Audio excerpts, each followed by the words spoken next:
আজকে চলে এসেছি মায়ের বাসায়। মায়ের বাসায় এসেছি আর হাঁস মুরগি খাবো না সেটা তো হবে না। মায়ের আতাল থেকে একটা হাঁস ধরে তারপর সেটাকে জবাই করে খালারাতে প্রসেস করে নিয়েছি হাঁসটা রান্না করার জন্য। আর সবাই তো জানেনই যে শীতে হাঁস খেতে কত মজা। হাঁস দিয়ে রুটি পিঠার তো তুলনাই হয় না। আমার কাছে হাঁস দিয়ে রুটি পিঠা অনেক মজা লাগে, কিন্তু আমার হাজব্যান্ডের কাছে মুরগির মাংসের ঝোল দিয়ে, নারিকেলের ঝোল দিয়ে রুটি বেশি পছন্দ, কিন্তু আমার কাছে হাঁস দিয়েই বেটার লাগে। অনেক দিন আগ থেকে আমি মাকে বলে রেখেছিলাম, মা হাঁস খেতে মনে চাচ্ছে। শীতে 2বার অলমোস্ট হাঁস খাওয়া হয়ে গিয়েছে। তো মা বলেছে ঠিক আছে, কোনো প্রবলেম নেই, আমার একটা হাঁস তোদের জন্য দিয়ে দেব তার খামার থেকে। তো এই জন্য সে একটা হাঁস আমাদের জন্য রান্না করেছে ওই দিন, এবং আমার ছোট ভাইয়ের বউ এবং আমার ছোট বোন, খালা এবং মা, আমি সবাই মিলে একসাথে চালের রুটি বানালাম খাওয়ার জন্য দুপুরে। সো ওই দিন আর কোনো রান্না হয়নি, কারণ দুপুরে যেহেতু হাঁসের মাংস দিয়ে রুটি খাবো।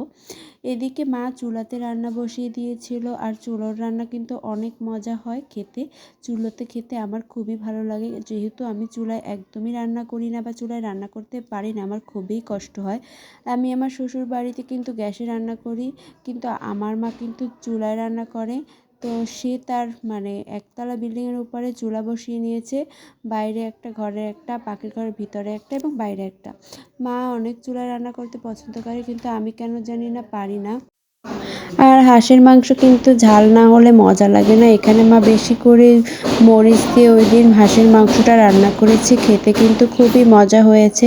আর এখানে আরেকটা বলে রাখি যে আমাদের পাশে নতুন বাসার কাজ শুরু করেছে, টিনের বাসা তৈরি করতেছে। তো এখানে অনেক শব্দ ব্যাকগ্রাউন্ডে আপনারা শুনতে পাবেন। সো এই জন্য আমি আগেই আপনাদের কাছে ক্ষমা চেয়ে নিচ্ছি, ক্ষমা করে দেবেন। তো আমার মা কিন্তু একটু ভিন্ন ধরনের হাঁস রান্না করে।